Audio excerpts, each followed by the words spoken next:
Assalamualaikum warahmatullahi wabarakatuh. Dan selamat malam. Perkenalkan kami dari kelompok 2 akan menjelaskan tentang Kerajaan Mataram kuno.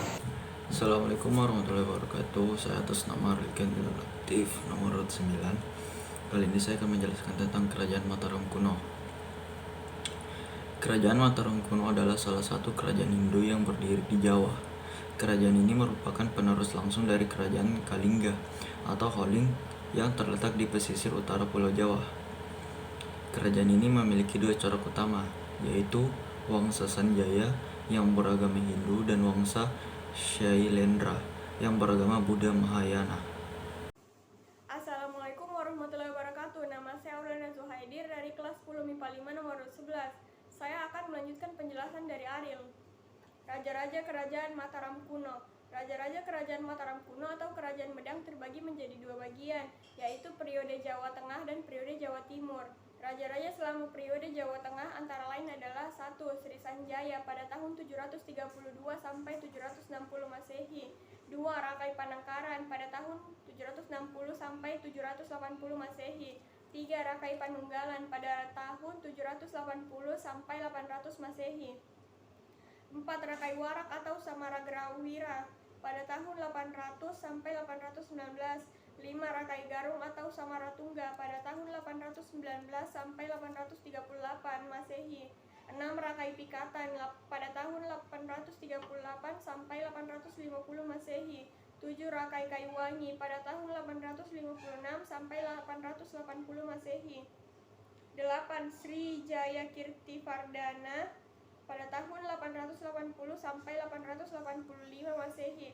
9. Rake Panemuangan pada tahun 885 sampai 887 Masehi. 10. Rake Gurungwangi pada tahun 887 sampai 890 Masehi. 11. Rakai Watuhumalang pada tahun 890 sampai 898 Masehi. 12. Rakai Galung pada tahun 898 sampai 910 Masehi. 13. Rakirian Mahapati Daksotama pada tahun 910 sampai 919 Masehi. 14. Rakai Layang pada tahun 919 sampai 924 Masehi. 15. Rakai Sumba pada tahun 924 sampai 929 Masehi. Setelah Rakai Sumba turun tahta, terjadi kekacauan di ibu kota Mataram akibat letusan Gunung Merapi, sehingga penggantinya Empu Sindok memindahkan pusat kekuasaannya ke Jawa Timur dan mendirikan Wangsa Isana, menggantikan Shailendra. Raja-raja periode Jawa Timur adalah 1. Empu Sindok atau Sri Maharaja Isana Vikramadana Motunggadeva pada tahun 924 sampai 947 Masehi. 2.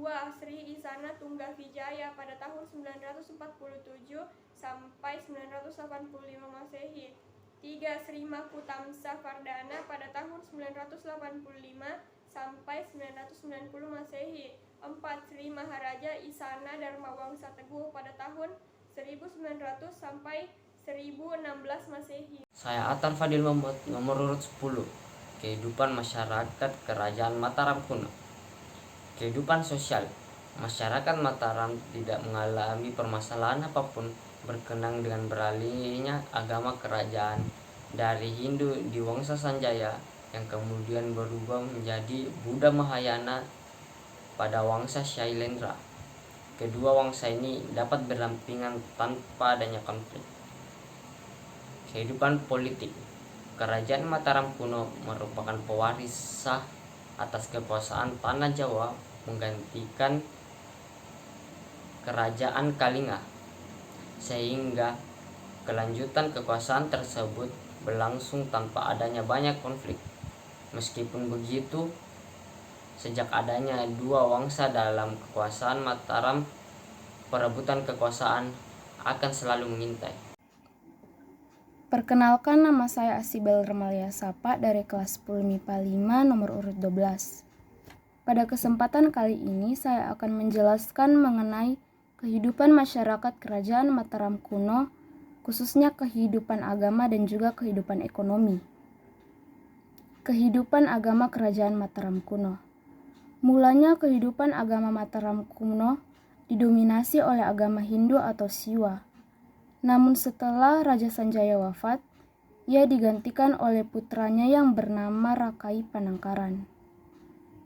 Raja Panangkaran mendukung adanya perkembangan agama Buddha di kerajaan ini. Dalam prasasti Kalasan, ia memberikan hadiah tanah dan memerintahkan untuk membangun candi untuk Dewi Tara dan sebuah biara untuk para pendeta agama Buddha. Tanah dan bangunan tersebut terletak di kawasan Kalasan. Prasasti Kalasan juga menerangkan bahwa Raja Panangkaran disebut dengan nama Shailendra Sri Maharaja Pancapana Rakai Panangkaran. Raja Panangkaran kemudian memindahkan pusat pemerintahannya ke arah timur karena telah berhasil menaklukkan musuh-musuh yang sebelumnya menguasai kawasan tersebut. Kemudian setelah Raja Panangkaran wafat, sempat terjadi perpecahan antara keluarga yang masih menganut Hindu dan sebagian yang sudah menganut agama Buddha. Namun perpecahan tersebut tidak berlangsung lama, dan di kerajaan Mataram kuno penganut agama Hindu dan Buddha hidup rukun. Lalu kehidupan ekonomi kerajaan Mataram kuno. Mata pencaharian pokok masyarakat adalah petani, pedagang, dan pengrajin. Dinasti Shailendra telah menetapkan pajak bagi masyarakat Mataram. Hal ini terbukti dari prasasti Karangtengah yang menyebutkan bahwa Rakrian Patatpu Pupalar mendirikan bangunan suci dan memberikan tanah perdikan sebagai simbol masyarakat yang patuh membayar pajak. Kenalkan, nama saya Andi Rifka Tamzil dari kelas 10 MIPA 5 nomor urut 8. Saya akan melanjutkan penjelasan dari Asibel. Jadi, saya akan menjelaskan tentang masa kejayaan Kerajaan Mataram kuno dan keruntuhannya. Nah, pada masa kejayaan Kerajaan Mataram kuno itu ada 4 raja. Yang pertama itu ada Raja Sanjaya sebagai pemimpin pertama Mataram kuno yang membangun fondasi kerajaan yang mampu menerima berbagai kalangan agama. Terlihat dari adanya 2 wangsa yang berbeda agama, yaitu Shailendra yang beragama Buddha dan Sanjaya yang beragama Hindu. Masih ada pula aliran campuran lainnya yang eksis di lingkungan kerajaan. Di bawah pemerintahan Raja Sanjaya, masyarakat hidup dengan makmur dan kerajaan menjadi aman dan tentram. Sanjaya juga dikenal sebagai raja yang benar-benar paham isi kitab suci. Nah, yang kedua itu ada Rakai Panangkaran. Ia mampu menaklukkan kerajaan-kerajaan kecil di sekitarnya dan melanjutkan iklim toleransi antar agama yang baik. Ia membuat pemukiman khusus penduduk beragama tertentu sehingga menghindarkan konflik. Ia juga memulai pembangunan kompleks besar Candi Borobudur dan Candi Sewu yang bercorak Buddha. Nah, yang ketiga itu ada Rakai Pikatan. Ia merupakan penerus tahta dari Wangsa Sanjaya. Ia berhasil mengalahkan kandidat dari Wangsa Shailendra, yaitu Bala Putra Dewa. Rakai Pikatan memulai pembangunan kompleks percandian Hindu terbesar, yaitu Candi Prambanan. Nah, yang keempat itu ada Dyah Balitung yang berkuasa dari 898 hingga 910 Masehi. Ia dianggap sebagai raja yang berhasil dalam hal ekspansi kekuasaan. Ia diberi gelar Sri Maharaja Rakai Wafukura Dyah Balitung Sri Dharmadya Mahasambu. Ia juga menguasai banyak wilayah di timur dan menguasai jalur perdagangan melalui Sungai Brantas dan Bengawan Solo. Nah, selanjutnya itu ada kehancuran kerajaan Mataram kuno. Nah, selanjutnya itu keruntuhan kerajaan Mataram kuno. Setelah pemerintahan Balitung berakhir, kerajaan Mataram mulai mengalami kemunduran. Raja yang berkuasa setelah Balitung yaitu Daksa, Tulodong, dan Wawa. Beberapa faktor yang menyebabkan kemunduran Mataram kuno yaitu adanya bencana alam dan ancaman dari musuh, yaitu kerajaan Sriwijaya. Awal mulanya terjadi perpecahan dalam kerajaan Mataram kuno. Tak lama setelah Samarutungga wafat, anak Samarutungga dengan Dewi Tara yang bernama Balaputra Dewa menunjukkan sikap menentang terhadap Pikatan. Pertentangan itu akhirnya melahirkan perang perebutan kekuasaan antara Pikatan dan Balaputra Dewa. Dalam perang tersebut, Balaputra Dewa sempat membuat benteng pertahanan di perbukitan di sebelah selatan Prambanan. Pertentangan di antara keluarga Mataram yang terjadi dari Balaputra Dewa dan Pikatan tampaknya terus berlangsung hingga masa pemerintahan Empu Sindok pada tahun 929 Masehi. Kerajaan Sriwijaya tak henti menyerang Mataram kuno hingga Empu Sindok terpaksa memindahkan ibu kota kerajaan dari Medan ke Daha dan mendirikan dinasti baru, yaitu dinasti Isyana Wangsa. Pada tahun 1037 Masehi, Airlangga berhasil mempersatukan kembali daerah-daerah yang pernah dikuasai oleh Dharma Wangsa, meliputi seluruh Jawa Timur. Pada tahun 1042, Airlangga mengundurkan diri dari tahta kerajaan, lalu hidup sebagai petapa dengan nama Resi Gentayu. Airlangga memerintahkan Empu Berada untuk membagi dua kerajaan Mataram kuno. Kerajaan itu adalah Kediri dan Janggala. Hal itu dilakukan untuk mencegah terjadinya perang saudara di antara kedua putranya yang lahir dari Salir. Kenalkan, nama saya Ani Nurasia, nomor urut 7 dari kelas 10 MIPA 5. Saya akan menjelaskan mengenai peninggalan kerajaan Mataram kuno. Candi peninggalan Mataram kuno menjadi salah satu peninggalan kerajaan yang paling penting. Namun pada dasarnya kerajaan ini terdiri dari dua dinasti yang terbagi menjadi keluarga Hindu dan Buddha. Oleh karena itu peninggalannya pun terbagi menjadi dua, yaitu Candi Hindu dan Candi Buddha. Berikut ini adalah beberapa candi peninggalan kerajaan Mataram kuno yang dipilih berdasarkan Candi Hindu dan Candi Buddha. Candi Hindu terdiri dari 7 candi. Yang pertama, Candi Gatotkaca. Candi ini berada di dataran tinggi Dieng, Banjarnegara, Jawa Tengah. Dan nama Gatotkaca diambil dari salah satu tokoh pewayangan dari cerita Mahabharata. Yang kedua adalah Candi Arjuna. Bentuk umum dari candi ini adalah berbentuk persegi dengan luas kurang lebih 4 meter kubik. Yang ketiga adalah Candi Bima. Candi Bima ditemukan di Desa Diengkolon, Kecamatan Batur, Kabupaten Banjarnegara, Jawa Tengah. Candi ini hampir memiliki kemiripan dengan arsitektur candi di India. Yang keempat adalah Candi Puntadewa. Candi ini terletak di kompleks Candi Arjuna Dieng dan memiliki dimensi candi yang berukuran kecil. Yang kelima ada Candi Semar. Candi Semar terletak di hadapan Candi Arjuna. Bentuknya persegi dan membujur ke arah utara selatan adalah Candi Prambanan. Candi ini terletak di Sleman, Daerah Istimewa Yogyakarta. Prambanan dibangun sekitar abad ke-8 Masehi. Prambanan adalah candi bercorak Hindu terbesar di Indonesia. Bersama dengan Borobudur diresmikan sebagai warisan kebudayaan dunia oleh UNESCO.